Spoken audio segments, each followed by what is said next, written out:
ഞാൻ ഈ ഇന്റർവ്യൂവിന് മുമ്പ് ചോദിച്ചാൽ എനിക്ക് ചോദ്യം തരും. കാരണം ഇതൊരു മ്യൂച്വൽ റെസ്പെക്റ്റിൽ പോകേണ്ട ഒരു കാര്യമാണ്. ഞാൻ താങ്കളുടെ സമയത്തിനെയും റെസ്പെക്ട് ചെയ്യുന്ന പോലെ താങ്കൾ എന്നെയും എൻ്റെ സമയത്തിനെ റെസ്പെക്ട് ചെയ്താൽ മാത്രമേ അതൊരു ഈക്വൽ ഒരു സ്പേസ് ആകുള്ളൂ.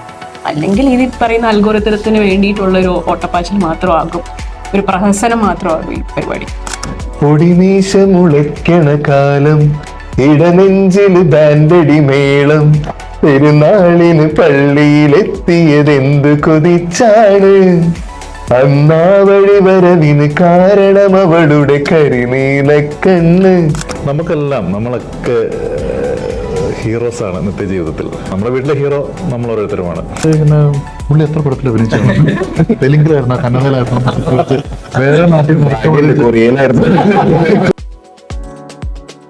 എന്നെ ഓഡിഷന് ലിറ്ററലി എന്നെ കൊണ്ടുപോകുന്നത് റഹ്മാനാണ്, ഖാലിദ് റഹ്മാനാണ്. അതിനുശേഷം ഓരോ സിനിമ ചെയ്യുമ്പോഴും ഇനി അടുത്ത സിനിമ ചെയ്യുമെന്ന് അറിയില്ല. ആഗ്രഹത്തിന് യാതൊരു കുറവില്ല, ആഗ്രഹം കൂടിക്കൊണ്ടിരുന്നു.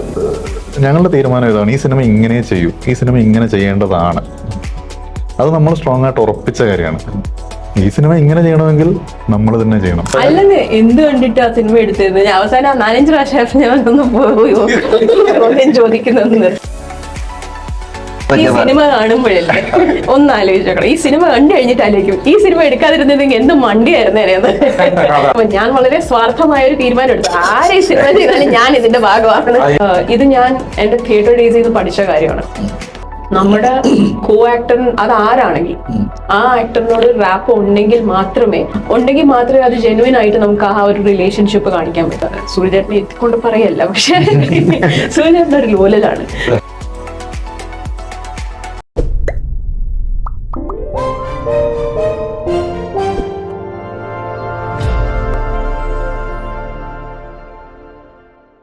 എല്ലാ വ്യൂവേഴ്സിനും സ്വാഗതം. ഇന്ന് പുതിയൊരു സിനിമയുടെ വിശേഷമായിട്ട് എനിക്ക് മുന്നിലിരിക്കുന്ന അതിഥികളെ കുറച്ചുപേരെയൊക്കെ നിങ്ങൾക്ക് പരിചയം ഉണ്ടാവും, കുറച്ചുപേരെ പരിചയപ്പെടുത്തേണ്ടതുണ്ട്. ഉയർന്നു വരുന്ന അല്ലെങ്കിൽ പുതിയ താരങ്ങളാണ്. ഇന്ന് വിശേഷം പങ്കുവെക്കാൻ എത്തിയിരിക്കുന്ന 3 പേർ. അതിൽ ആദ്യം ആനന്ദ്ജി, രണ്ടാമതായി സൂരജ് ഭായ്, ആൻഡ് പിന്നെ നമുക്ക് ഷിനുവിനെ പ്രത്യേകിച്ച് പരിചയപ്പെടുത്തേണ്ട കാര്യമില്ല, മലയാള സിനിമയിൽ നിറഞ്ഞിരിക്കുകയാണ്. കപ്പിത്താനായി വിശേഷിപ്പിക്കുന്ന സൂരജ് ഭായിയെ കുറിച്ച് നമുക്ക് പ്രത്യേകിച്ച് പറയേണ്ട കാര്യം, 4ാമത്തെ സിനിമയാണ് അദ്ദേഹത്തിന്റെ. കപ്പിത്താനോട് തന്നെ ചോദിക്കാം, എന്തൊക്കെയുണ്ട് വിശേഷങ്ങൾ? നല്ല വിശേഷങ്ങൾ എല്ലാം. ഓക്കെ, നമ്മുടെ വിശേഷം സിനിമ 19-ാം തീയതി റിലീസാണ്. ജൂലൈ 19-ന് റിലീസാവുന്നു എന്നുള്ളതാണ് ഏറ്റവും വലിയ വിശേഷം നമുക്ക് പറയാനുള്ളത്. കാരണം കഴിഞ്ഞ കുറേ നാളുകളായിട്ട് ഞങ്ങൾ വിശേഷത്തിൻ്റെ വിശേഷങ്ങൾ ഓരോന്നായിട്ട് ഇങ്ങനെ വിട്ടുകൊണ്ടിരിക്കുക. ഒരു ചെറിയ ഒരു വിഷയം, നമ്മളുടെ വീട്ടിലെ കഥ, നമ്മളുടെ അയൽവക്കത്തെ കഥ, നമ്മളുടെ ബന്ധുവിൻ്റെ കഥ എന്ന് നമുക്കത്ര റിലേറ്റ് ചെയ്യാൻ പറ്റുന്ന തരത്തിലുള്ള ഒരു ചെറിയൊരു സ്പാർക്കാണ്, ചെറിയൊരു എലമെൻ്റാണ്. അതിനെ വളരെ ഡീറ്റെയിൽഡ് ആയിട്ട് നമ്മളതിനകത്ത് കഥയിലൂടെ കൊണ്ടുപോകുന്നുണ്ട്. ആഫ്റ്റർ മാരേജ് ഒരു കപ്പിളിൻ്റെ ജീവിതത്തിൽ സംഭവിക്കുന്ന കാര്യങ്ങൾ കുറച്ച് ഡെപ്തിലേക്ക്, എന്നാൽ വിരസമാവാത്ത രീതിയിൽ ഹ്യൂമറിൽ ചാലിച്ച് നമ്മൾ അവതരിപ്പിക്കുകയാണ് വിശേഷത്തിലൂടെ. അയൽപ്പക്കത്തെ പയ്യനായിട്ട് ആനന്ദ്ജിയെ തിരഞ്ഞെടുക്കാനുള്ള കാര്യം? അയൽപ്പക്കത്തെ പയ്യൻ ആയിട്ട് ആനന്ദ്ജിയെ തിരഞ്ഞെടുക്കാനുള്ള കാരണം എന്ന് വെച്ച് കഴിഞ്ഞാൽ, നമ്മളൊക്കെ ഹീറോസാണ് നിത്യജീവിതത്തിൽ. നമ്മളുടെ ലൈഫിൽ ഇപ്പം നമ്മളുടെ നമ്മുടെ വീട്ടിലെ ഹീറോ നമ്മൾ ഓരോരുത്തരുമാണ്. നമ്മളുടെ വൈഫിന് മുന്നിൽ അല്ലെങ്കിൽ നമ്മുടെ വീട്ടുകാർക്ക് മുന്നിൽ, അങ്ങനെ നമ്മളെല്ലാവരും ഹീറോയിനുമാണ് എന്ന് നമ്മൾ ചിന്തിച്ചാൽ, ഞങ്ങൾ അങ്ങനത്തെ ഒരു ചിന്ത എന്നാണ് ഇതിൻ്റെ ഒരു തുടക്കം. അങ്ങനെ നമ്മളിൽ നിന്നും പിക്ക് ചെയ്ത ഒരാളാണ്. ആ ഒരു ആത്മബന്ധം, ആ ഒരു ഇഷ്ടം തോന്നുന്ന ഒരാളെ കൊണ്ട് വെക്കുകയാണ്. പിന്നെ അതിനേക്കാൾ ഉപരി നമ്മളുടെ വിശേഷത്തിലെ ഷിജു ഭക്തൻ എന്ന് പറഞ്ഞ കഥാപാത്രത്തോട് ഏറ്റവും നീതി പുലർത്താൻ ആനന്ദിന് പറ്റും എന്നുള്ള ഒരു തോട്ടും അതിൻ്റെ പിന്നിലുണ്ട്. പിന്നെ അതിനേക്കാൾ ഉപരി ഈ സിനിമ സംതിങ് ഫ്രഷായിട്ട് ഫീൽ ചെയ്യണം കാണുന്ന ഒരു പ്രേക്ഷകനെ സംബന്ധിച്ചിടത്തോളം. ഒരു കൗതുകം, നമുക്ക് ചില കൗതുകത്തിൽ നിന്നാണല്ലോ നമ്മൾ കാണാൻ വേണ്ടി പോകുന്നത്. ആ കൗതുകം ഈ ഒരു കോമ്പിനേഷനിലൂടെ വർക്ക് ചെയ്യാൻ പറ്റുമെന്നാണ് ഞാൻ നോക്കുന്നത്. കിട്ടിയിട്ടുണ്ട്, ഫ്രഷായിട്ട് കിട്ടിയിട്ടുണ്ട്. കാരണം ചിന്നുവിലൂടെ ഒരിക്കലും പ്രതീക്ഷിക്കുന്നില്ല ഇത് ആരാണെന്നൊക്കെ ഞാൻ നോക്കി. ഇത് ആരായിരിക്കും, പുതിയ താരം വരുന്നു, പിന്നെ പരിചയമുള്ള മുഖമാണോ, അതോ ഇനിയിപ്പോൾ ഏതെങ്കിലും ഒരു സീനിൽ വന്നു പോകുന്ന ഒരു സാധനം നിങ്ങൾ പെട്ടെന്ന് ആൾക്കാരെ ഒന്ന് ഹുക്ക് ചെയ്യാൻ വേണ്ടിയിട്ട് ആണോ ഈ പോസ്റ്റർ ഇറക്കിയെന്നൊക്കെ ചിന്തിച്ചു. പിന്നീടാണ് മനസ്സിലായി ത്രൂ ഔട്ടാണ് എന്നുള്ളത്. സിന്നു എങ്ങനെയാണ് ഈ സിനിമയിലേക്ക് സെലക്ട് ചെയ്യപ്പെടുന്നത്, അല്ലെങ്കിൽ എവിടെ നിന്നാണ് വിളി വരുന്നത്? ഞാൻ ആക്ച്വലി എനിക്ക് സ്റ്റോറി നറേറ്റ് ചെയ്യുന്നത് സൂര്യചേട്ടനും ആനന്ദേട്ടനും കൂടെ ഒരു കോളിലാണ്, സൂം കോളിലാണ് കഥ നറേറ്റ് ചെയ്യുന്നത്. അപ്പോൾ കഥ നറേറ്റ് ചെയ്ത് ഏകദേശം അവസാനിക്കാറായപ്പോൾ തന്നെ എനിക്കും മനസ്സിൽ ഈ സിനിമയുടെ ഭാഗം എങ്ങനെയെങ്കിലും ആവണം, ഞാൻ ഈ സിനിമയെ കൊണ്ട് പോകും, അതെ, അങ്ങനത്തെ ഒരു സ്പേസിലെത്തി.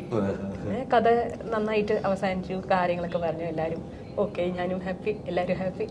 അങ്ങനെ ഞാൻ വിശേഷത്തിന്റെ ഭാഗമായി മാറി. സിനിമയിലേക്ക് വരികയാണെങ്കിൽ തീർച്ചയായിട്ടും എല്ലാവർക്കും പറയാറുണ്ട് സിനിമയിലെ ഒരു എക്സ്പീരിയൻസ്, പിറവികളുടെ കഥകൾ അല്ലെങ്കിൽ ഞാനായ കഥകളൊക്കെ. സിനിമയെ സംബന്ധിച്ച് എങ്ങനെയാണ് തമാശയിലേക്ക് വരുമ്പോൾ അപ്രതീക്ഷിതമായിട്ടാണോ വന്നത്, അതോ ഒരുപാട് ആഗ്രഹിച്ചിട്ട് ഈ ഫ്ലോറിലേക്ക് എത്തിയ ആളാണോ? ഞാൻ എൻ്റെ ആദ്യ സിനിമ അനുരാഗ് കരിക്കും വെള്ളമാണ്. അതിനുശേഷം ക്യാപ്പച്ചിനോ എന്ന് പറഞ്ഞിട്ടൊരു സിനിമ ചെയ്തിരുന്നു. ആ സിനിമ ഒന്നും ചെയ്യുമ്പോൾ ഇനി അടുത്തൊരു സിനിമ ചെയ്യുമോ എന്നെനിക്കറിയില്ല. പക്ഷെ ഒരുപാട് ആഗ്രഹങ്ങളുടെ പുറത്ത് എങ്ങനെയോ സിനിമയിൽ എത്തിപ്പെട്ട ആളാണ് ഞാൻ. ആഗ്രഹം കൊണ്ട് മാത്രം ഒരുപക്ഷെ ഒരു പാലമൊക്കെ പണിത് ഞാൻ അങ്ങനെ എത്തിയതാണ്. അപ്പം അനുരാഗ് കരിക്കും വെള്ളം ഞാൻ അതിൽ ഭാഗമാകാൻ ഞാൻ ആ സമയത്ത് തിയേറ്ററിൽ പ്ലേസ് ചെയ്യുന്നുണ്ടായിരുന്നു. അപ്പൊ അങ്ങനെ ഒരു പ്ലേ ആ കാസ്റ്റിംഗ് ഡയറക്ടർ കാണാനിടയായി. അദ്ദേഹം ഓഡിഷന് സജസ്റ്റ് ചെയ്തു. അങ്ങനെ ഓഡിഷൻ ചെയ്താണ് അനുരാഗ് കരിക്കുമ്പോൾ എനിക്ക് കിട്ടുന്നത്. പിന്നെ അതിനുശേഷം ക്യാപ്ഷനൊക്കെ കഴിഞ്ഞിട്ട് ഒരു ഗ്യാപ്പ് ഉണ്ടായിരുന്നു. ഞാൻ കേരളത്തിലില്ലായിരുന്നു ആ സമയത്ത് എന്ന് ഞാൻ ഏകദേശം ഒരു ഉറപ്പിച്ച് ഞാൻ നാടൊക്കെ വിട്ട്. അങ്ങനെയാണ് ഞാൻ നാട്ടിൽ വരുന്ന സമയത്ത് അനുരാഗ് കരിക്കും വെള്ളത്തിന്റെ സംവിധായകനും അതിന്റെ ക്യാമറ ഡിപ്പാർട്ട്മെന്റ് അസോസിയേറ്റ് ഒക്കെ ഇങ്ങനെ തമാശയിൽ ഇങ്ങനെ ഒരു ഓഡിഷന് വേണ്ടിയിട്ട് എന്നെ സജസ്റ്റ് ചെയ്ത് എന്നെ ഓഡിഷന് ആക്ച്വലി ലിറ്ററലി എന്നെ കൊണ്ടുപോകുന്നത് റഹ്മാനാണ്, ഖാലിദ് റഹ്മാനാണ്. അങ്ങനെയാണ് ഞാൻ അപ്പൊ അങ്ങനെയാണ് ഞാൻ തമാശയുടെ ഓഡിഷന് പോകുന്നതും തമാശ കിട്ടുന്നതും. അപ്പൊ തമാശ ചെയ്യുമ്പോഴും അത് റിലീസാവാൻ 1 വർഷത്തോളം എടുത്തു. അപ്പൊ ആ സമയത്തും എനിക്ക് അറിയില്ല ഇത് കഴിഞ്ഞാൽ ഞാൻ ഇനി സിനിമ ചെയ്യുമെന്നു. ആഗ്രഹം കുന്നോളം ആഗ്രഹമുണ്ട്. അതിനുശേഷം ഓരോ സിനിമ ചെയ്യുമ്പോഴും ഇനി അടുത്ത സിനിമ ചെയ്യുമെന്ന് അറിയില്ല. ആഗ്രഹത്തിന് യാതൊരു കുറവും, ആഗ്രഹം കൂടിക്കൊണ്ടിരുന്നു. പിന്നെ ഇപ്പം കുഴപ്പമില്ല, സിനിമ ചെയ്യും എന്നുള്ളൊരു അങ്ങനെ അവസാനം ഇപ്പൊ വിശേഷം വരെ എത്തിയിരിക്കുകയാണ് അല്ലെ. ഈ വിശേഷത്തെ കുറിച്ച് പറയുമ്പോൾ ഇപ്പൊ നേരത്തെയുള്ള ജോണറുകൾ വെച്ച് നോക്കുമ്പോൾ ലാസ്റ്റ് ത്രില്ലറാണ്, കൃഷ്ണൻകുട്ടി. അപ്പൊ അതിൽ നിന്ന് ഇപ്പം ഇത് ശരിക്കും എന്ത് ജോണറെന്ന് വിശേഷിപ്പിക്കുക ഈ സിനിമ? ഇത് ശരിക്കും ഒരു feel good family comedy drama എന്നൊക്കെ പറയാം. ഫീൽ ഗുഡ് ആണ് ബേസിക്കലി, പ്യുവർ ഫാമിലി സ്റ്റോറി അങ്ങനെ തന്നെ വിശേഷിപ്പിക്കാം. ഇതിനകത്ത് കഥ, തിരക്കഥ, ഡയലോഗ്സ്, അതുപോലെ തന്നെ കുറെ പണിയെടുത്തിട്ടുണ്ട്. മ്യൂസിക്, ബാക്ക്ഗ്രൗണ്ട് സ്കോർ, അഭിനയം. ഞാനൊരു സത്യം ചോദിച്ചോട്ടെ, ഇത്രയും പണിയെടുത്തോണ്ട് എന്നെ നായകനാക്കണമെന്ന് പറഞ്ഞാണോ?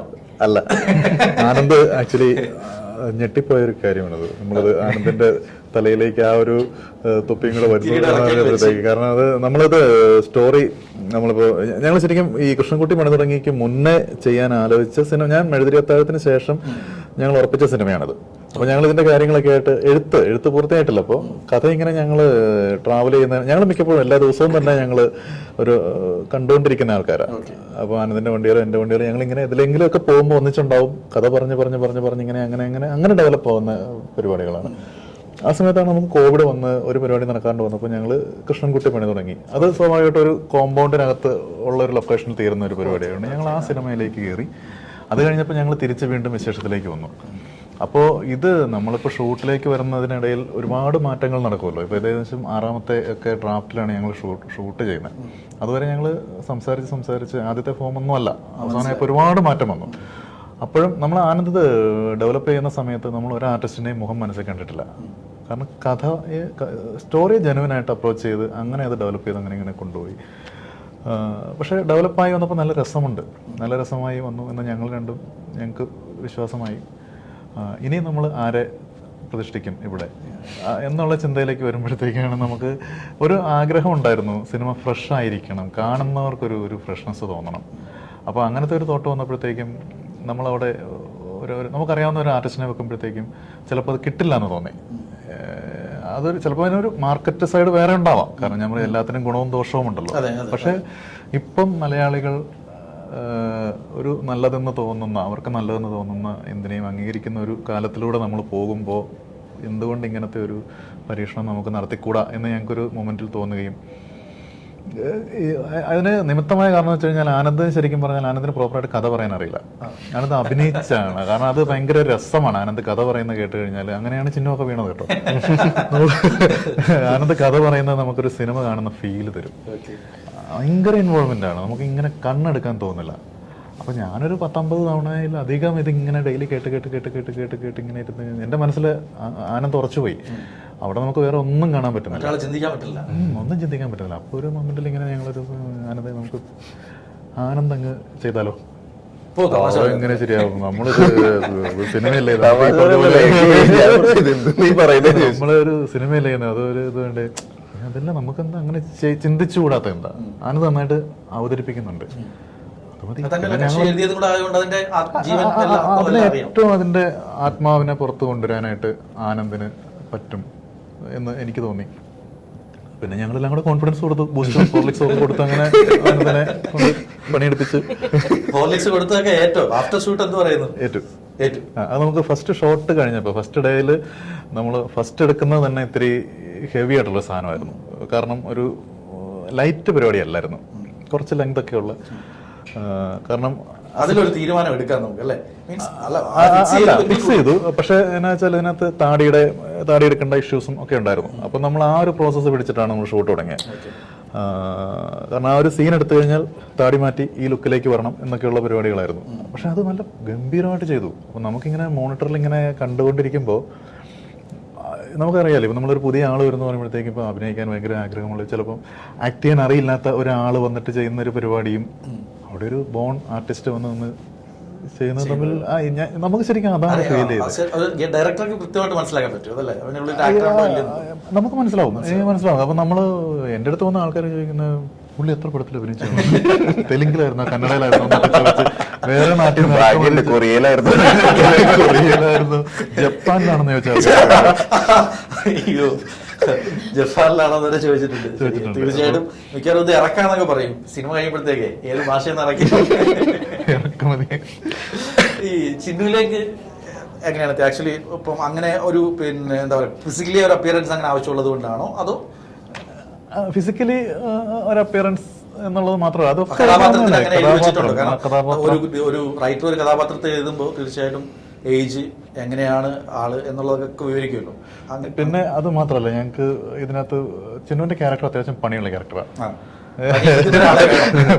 പണിയെടുക്കുന്ന ആളെന്ന് വെച്ചാൽ അത് ഇത്തിരി ആ ക്യാരക്ടർ ഇത്തിരി ഹെവിയാണ് ശരിക്കും പറഞ്ഞാൽ. ഇമോഷണൽ ജേർണി ഉണ്ടായിരുന്നു. ഒരു നല്ലൊരു ആർട്ടിസ്റ്റ് വെച്ചാൽ നമുക്ക് മറ്റാരും നല്ല ആർട്ടിസ്റ്റ് അല്ലെന്നല്ല ഞാൻ പറയുന്നത്, പക്ഷെ അതൊരു തന്മയത്വത്തോടു കൂടി ചെയ്യേണ്ട, അല്ല അതിനകത്തൊരു ട്രിക്കുണ്ട് അല്ലേ, ചിന്നുവിന്റെ ട്രിക്കുണ്ട് ഒരു തന്മയത്തോടുകൂടി. കാരണം ചിന്നുവിന്റെ പ്രായത്തിനപ്പുറമുള്ള ഒരു പക്വതയിൽ നിന്നുകൊണ്ട് ചെയ്യേണ്ട ഒരു 7-8 വർഷത്തിന്റെ ഒരു കാലയളവാണ് നമ്മൾ ഇതിനകത്ത് പറയുന്നത്. അപ്പോൾ അത് ശരിക്കും നമ്മളിങ്ങനെ എല്ലാവരെയും ആലോചിക്കും, ഓരോ ആർട്ടിസ്റ്റിന്റെ മുഖം ആലോചിച്ച് നമ്മൾ അവസാനം നമ്മൾ ചിന്നു ഞങ്ങൾക്ക് രണ്ടുപേർക്കും ഈ ഒരു എതിരഭിപ്രായം ഇല്ലായിരുന്നു. പിന്നെ നമുക്ക് അറിയേണ്ട ഒരു കാര്യം, ചിന്നുവിനോട് ഞങ്ങളിത് കഥ പറയണം, ചിന്നുവിനോട് ഞങ്ങൾ കഥ പറഞ്ഞു. ചിന്നു സ്വാഭാവികമായിട്ടും നായകന്മാർക്കുണ്ടാവില്ല, ആരാണ് കൂടെ അഭിനയിക്കുന്നത്. അപ്പൊ ഇനി അവിടുന്ന് എന്താണ് വരുന്നത് എന്നുള്ള ആഗ്രഹത്തിൽ ഞങ്ങൾ ഇരിക്കുമ്പോഴത്തേക്കും ഇതെല്ലാം ഫിക്സ് ചെയ്തു. അപ്പൊ മാത്രമല്ല, ആര് ചോദിച്ചാലും സൂര്യചേട്ടൻ പറയും ചെയ്യും, ഇല്ലല്ലോ ആനന്ദനെ മാറ്റിയിട്ട് ചെയ്യുന്നില്ല. അപ്പൊ നമ്മൾ കുറെ ക്രിട്ടിക്കൽ ആയിട്ടുള്ള തീരുമാനങ്ങൾ എടുത്തായിരുന്നു. ആനന്ദാണ് നായകൻ, ആനന്ദിനെ ഉറപ്പിച്ചു, അങ്ങനെ ചെയ്തു. ഈ സിനിമ പുറത്തുനിന്ന് ഒരു പ്രൊഡ്യൂസറും പ്രൊഡ്യൂസ് ചെയ്യാൻ വില്ലിങ്ങല്ല. അല്ല ഞാൻ പറഞ്ഞു, നമുക്ക് പരിചയത്തിലുള്ള സ്ഥലങ്ങളൊക്കെ ഉള്ളത് നമുക്കറിയാവുന്നവരുണ്ടല്ലോ. അല്ല ഇതെന്താ വെച്ചാൽ കഥ ഇതൊക്കെ ആണെങ്കിലും ഈ പറഞ്ഞ ചില തീരുമാനങ്ങളും നിലപാടുകളോടും യോജിക്കാൻ പറ്റാതെയൊക്കെ പോകുന്ന അവസ്ഥയുണ്ട്. മാർക്കറ്റും എല്ലാം അതെ, ആരെയും കുറ്റം പറയാൻ പറ്റില്ല. കാരണം ഒരുപാട് അനുഭവങ്ങളിലൂടെ വരുമ്പോൾ അങ്ങനെ ഒരു തിരിഞ്ഞ ഇതായിരിക്കുമല്ലോ വരിക. അപ്പോഴത്തേക്കും പ്രത്യക്ഷത്തിൽ നമ്മൾ നോക്കുന്ന പല കാര്യങ്ങളും നമുക്ക് ചിലപ്പോൾ കാണില്ല. അപ്പൊ അങ്ങനെ വന്നപ്പോൾ നമുക്കിതിനകത്ത് ഞങ്ങളുടെ തീരുമാനം ഇതാണ്, ഈ സിനിമ ഇങ്ങനെ ചെയ്യൂ, ഈ സിനിമ ഇങ്ങനെ ചെയ്യേണ്ടതാണ്. അത് നമ്മൾ സ്ട്രോങ് ആയിട്ട് ഉറപ്പിച്ച കാര്യമാണ്. ഈ സിനിമ ഇങ്ങനെ ചെയ്യണമെങ്കിൽ നമ്മൾ തന്നെ ചെയ്യണം. അങ്ങനെയാണ് നമ്മൾ തന്നെ ഇതിൻ്റെ ഒരു പ്രൊഡക്ഷൻ ഉത്തരവാദിത്തത്തിലേക്ക് വരുന്നതും. നമ്മൾ ഇച്ചിരി പണിയെടുത്ത് കേട്ടോ അതിനകത്ത്, ഇല്ലെന്നല്ല. അങ്ങനെ നമ്മൾ ഇതിൻ്റെ ഈ ഒരു അവസ്ഥയിലേക്ക് കൊണ്ടുവന്നത്. ഞങ്ങൾ ചിന്നുവിൻ്റെ അടുത്ത് കഥ പറഞ്ഞ സമയത്ത് ചിന്നു കഥയെല്ലാം കേട്ട് കഴിഞ്ഞ് ചിന്നു ചോദിക്കുമെന്ന് ആഗ്രഹിച്ച ഒരു ചോദ്യം ചിന്നു ചോദിക്കുന്നില്ല. സ്വാഭാവികമായിട്ട് ആരാണ് അപ്പുറത്ത് ചെയ്യുന്നതെന്നൊരു ചോദ്യം വരുമല്ലോ. ചിന്നു ചോദിച്ചില്ല. ഇല്ല, ചോദിച്ചില്ല. അപ്പോൾ ചിന്നുവിനോട് ഞങ്ങൾ അവസാനം ചോദിച്ചു, ചിന്നു അപ്പുറത്ത് ഷിജു ഭക്തൻ ആരായിരിക്കുമെന്നാണ് ചിന്നുവിൻ്റെ ഒരു ധാരണ. അതിപ്പോൾ ആനന്ദേട്ടൻ ഭയങ്കര രസമായിട്ട് ഇങ്ങനെ പറഞ്ഞ് വെച്ചിട്ടുണ്ട് ഒരു സാധനം. എനിക്കവിടെ വേറെ ആരും കാണാൻ പറ്റുന്നില്ല. ഞങ്ങൾ സൂമിലാണ് അതിനെ സംസാരിക്കുന്നത്, അപ്പോൾ വീഡിയോയിലാണല്ലോ കാണാമല്ലോ. അപ്പോൾ അത് തന്നെ ആനന്ദാണ്. അടിപൊളി. ആ മൊമെന്റിൽ സിനിമയോടെ ഉറച്ചു. അത് എനിക്ക് ഭയങ്കര ഒരു കോൺഫിഡൻസ് തന്ന മൊമെന്റാണ്.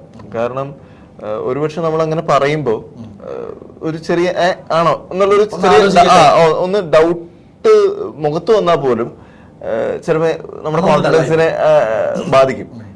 ചിന്നു ഭയങ്കര ഓപ്പൺ. ഞാൻ പിന്നെ ഇരുന്ന് ഷൂട്ടിന്റെ ഇടയ്ക്കൊക്കെ ചോദിച്ചിട്ടുണ്ട് എന്ത് കണ്ടു.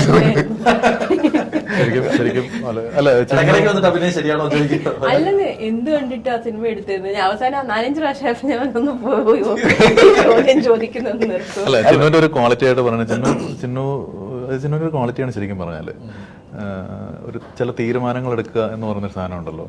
എന്നെയും ആനന്ദിനെയും ചിന്നുവിനെ അറിയില്ല ആ മൊമെന്റ്. ഞങ്ങൾ ഫ്രഷ് ആയിട്ട് അപ്പം പരിചയപ്പെടുന്നേ ഉള്ളൂ. പക്ഷേ എന്തോ ചിലപ്പോൾ ഇത് നറേറ്റ് ചെയ്ത രീതിയും ഒക്കെ ആയിരിക്കാം. ചിന്നു ആ മൊമെന്റിൽ തന്നെ നമ്മളോട് യെസ് പറഞ്ഞു. അത് എനിക്ക് തോന്നുന്നു ഒരു മൊമെന്റിൽ പോലും ചിന്നുവിൽ നിന്ന് ഞങ്ങൾക്കൊരു ബുദ്ധിമുട്ടോ ഒരു തരത്തിലുള്ള സംശയങ്ങളോ ഒന്നുമില്ല. ചിന്നു ഞങ്ങൾ ട്രസ്റ്റ് ചെയ്തു. അതെ, ഈ സിനിമ കാണുമ്പോഴല്ലേ ഒന്ന് ആലോചിച്ചോക്കണം. ഈ സിനിമ കണ്ടു കഴിഞ്ഞിട്ട് ആലോചിക്കും, ഈ സിനിമ എടുക്കാതിരുന്നെങ്കിൽ എന്ത് മണ്ടിയായിരുന്നേനെന്ന്. അപ്പൊ അതാണ് സംഭവം. ഞാൻ വളരെ സ്വാർത്ഥമായ ഒരു തീരുമാനം എടുത്തു. ആരെ സിനിമ ചെയ്താലും ഞാൻ ഇതിന്റെ ഭാഗമാണ്. ചിന്നുവിനെ സംബന്ധിച്ച് അത്യാവശ്യം ആക്ടിങ് പഠിച്ച അല്ലെങ്കിൽ പയറ്റി തെളിഞ്ഞ വെള്ളിത്തിരയിൽ ഒരുപാട് ആരാധകരുള്ള ഒരുപാട് പേരുടെ കൂടെ അഭിനയിച്ചതാണ്.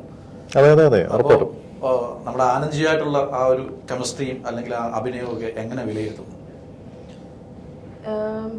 ആക്ച്വലി ആദ്യത്തെ ഒരു 2-3 ദിവസം നമുക്ക് ആദ്യമായിട്ട് കാണുന്ന ആൾക്കാരുടെ ഉള്ളൊരു പരിചയമില്ലായ്മ ആക്ച്വലി ഉണ്ടായിരുന്നു. പിന്നെ ഈ പറയുന്ന പോലെ നമ്മൾ ആക്ടിങ്ങിന് ഇരിക്കുമ്പോൾ ഒരുപാട് നേരം നമ്മൾ ചുമ്മാ ഇരിക്കുക. എന്നുവെച്ചാൽ ഷോട്ട് റെഡി ആവാൻ വേണ്ടി കാത്തിരിക്കുന്നു, അടുത്ത ഷോട്ട് തീരാൻ വേണ്ടി, ലൈറ്റിങ്ങിന് വേണ്ടി, ഫോക്കസിന് വേണ്ടി, മഴയ്ക്ക് വേണ്ടി എല്ലാം നമ്മൾ കാത്തിരിക്കുകയാണ്. അപ്പോൾ ആനന്ദേട്ടൻ ആക്ച്വലി ആദ്യത്തെ കുറച്ച് ദിവസം കുറച്ച് എക്സ്ട്രാ ഓട്ടമായിരുന്നു. കാരണം അഭിനയിക്കാത്ത സമയത്തിൽ അവിടെ ഇവിടെയൊക്കെ പോയി വരിക. പിന്നെ കുറച്ച് കഴിഞ്ഞപ്പോൾ ആനന്ദേട്ടനും വന്നു നമ്മുടെ സ്ഥിര മെമ്പറായിട്ട്. അങ്ങനെ നമ്മൾ സംസാരിച്ച് നമ്മുടെ റാപ്പോ ആക്ച്വലി ആസ് നമ്മൾ almost become friends at that time. പിന്നീട് അത് ബിക്കോസ് നമ്മള് ഇത് ഞാൻ എൻ്റെ തിയേറ്റർ ഡേയ്സ് ചെയ്ത് പഠിച്ച കാര്യമാണ്. നമ്മുടെ കോ ആക്ടർ അത് ആരാണെങ്കിലും ആ ആക്ടറിനോട് റാപ്പ് ഉണ്ടെങ്കിൽ മാത്രമേ അത് whatever that rap is, അത് could be just for the on stage അല്ലെങ്കിൽ ഇൻ ക്യാമറ ഉണ്ടെങ്കിൽ മാത്രമേ അത് ജെനുവിൻ ആയിട്ട് നമുക്ക് ആ ഒരു റിലേഷൻഷിപ്പ് കാണിക്കാൻ പറ്റൂ. അത് പാർട്ട്ണറാണോ, അച്ഛനാണോ, അമ്മയാണോ, സഹോദരിയാണോ, ഫ്രണ്ടാണോ, അയൽപ്പക്കത്തെ ആളാണോ ഒക്കെ. അപ്പോ ഐ തിങ്ക് ആഫ്റ്റർ 2-3 days അത് ഭയങ്കര ഈസി ആയി. കാരണം അങ്ങനത്തെ ഒരു സെറ്റാണ് നമ്മുടെ മൂവി ഉണ്ടായിരുന്നത്. സൂര്യചേട്ടനെ എത്തിക്കൊണ്ട് പറയല്ല, പക്ഷെ സൂര്യചേട്ടൻ ഒരു ലോലലാണ്. അതുകൊണ്ട് അദ്ദേഹം ഈ ഭയങ്കര സോഫ്റ്റ് സ്പോക്കൺ ആണ്.